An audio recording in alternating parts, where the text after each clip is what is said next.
Awal kehidupan manusia di dunia ini tentu bermula dari rahim seorang ibu. Fase ini sering kita kenal dengan masa kehamilan. Tapi, tahukah kalian sebenarnya bagaimana sih proses kehamilan itu terjadi? Nah, pada kali ini saya akan menyampaikan bagaimana proses kehamilan itu terjadi. Sebelum kita mulai ke dalam pembahasan, don't forget to subscribe and like this video.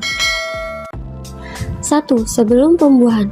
Sebelum mencapai pembuahan, dua unsur penting yang harus ada adalah sel telur dan sperma. Sel telur diproduksi oleh indung telur seorang wanita. Setiap bulan, biasanya wanita akan melepaskan satu sel telur yang sudah matang dari salah satu ovarium.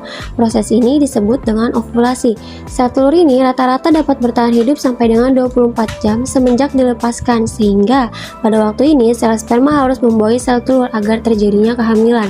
Jika tidak ada sperma yang membuahi sel telur, maka sel telur akan hancur dan terjadilah menstruasi.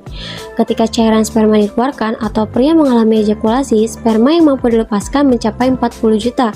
Tubuh pria secara teratur memproduksi sperma sepanjang hidup mereka, sehingga ia dapat melepaskan sperma sebanyak itu. Namun, walaupun pria mampu melepaskan sebanyak 40 juta sperma, setiap ejakulasi hanya satu sperma yang mampu mencapai sel telur. 2. Terjadinya pembuahan. Saat berhubungan, pria akan mencapai orgasme dan menghasilkan ejakulasi. Ejakulasi yang dihasilkan ini akan mendorong sperma ke vagina menuju leher rahim setelah sperma masuk ke dalam tubuh wanita. Perjalanan sperma untuk mencari sel telur untuk dibuahi baru akan dimulai. Ini merupakan perjalanan panjang bagi sperma dan tidak mudah untuk dilewati. Terdapat berbagai tantangan untuk mencapai keberhasilan membuahi sel telur. Tantangan yang pertama yaitu lingkungan asam pada vagina yang membuat sperma tidak mampu hidup lama di vagina dan akhirnya mati. Tantangan kedua yaitu lendir serviks. Hanya sperma yang memiliki kemampuan berenang paling kuat yang dapat menembus lendir serviks ini. Setelah berhasil melewati jaring-jaring dari lendir serviks, sperma kemudian harus berenang sekitar 18 cm dari serviks menuju ke rahim, kemudian ke tuba Fallopi untuk mencapai sel telur.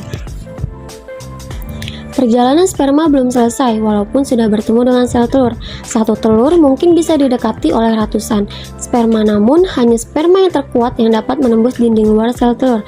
Ketika ada satu sperma yang mampu memasuki sel telur, maka sel telur membentuk pertahanan diri hingga mencegah sperma lainnya memasukinya, dan akhirnya terjadilah pembuahan atau disebut dengan konsepsi.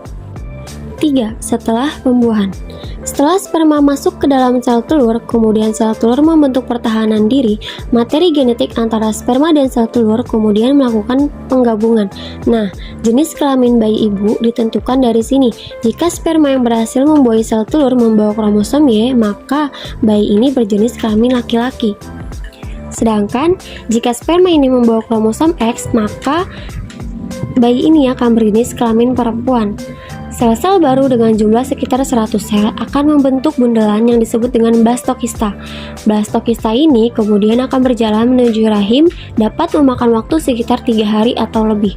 Setelah itu, blastokista akan menempel pada dinding rahim yang kemudian akan berkembang menjadi embrio dan plasenta.